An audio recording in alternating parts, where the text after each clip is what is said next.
Good morning from the heart, April 22nd, the Lord's Vineyard. Matthew 21:33. There was a certain landowner who planted a vineyard and set a hedge around it. A description of this vineyard is given in Isaiah.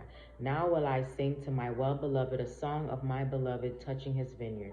My well-beloved hath a vineyard in a very fruitful hill, and he fenced it and gathered out the stones thereof, and planted it with the choicest vine, and built a tower in the midst of it, and also made a winepress thereon.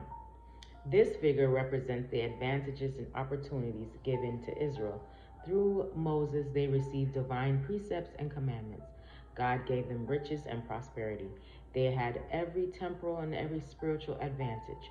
They were hedged about by the law of 10 commandments. This was what distinguished Israel from every other nation on the face of the earth. The church is God's peculiar treasure, precious in his sight and dear to his heart of infinite love.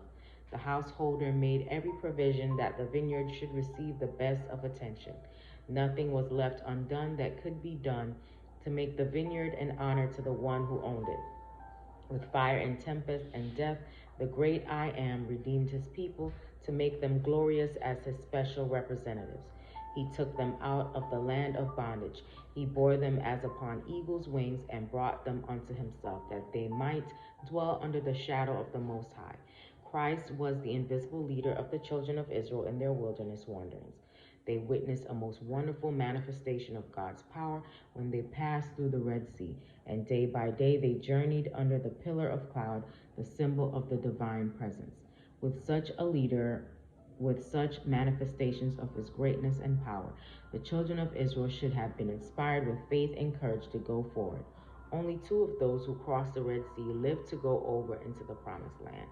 We need to beware lest we suffer the same fate as did ancient Israel.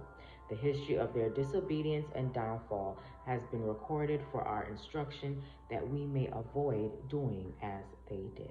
Hope you have a great day today. Live from the heart.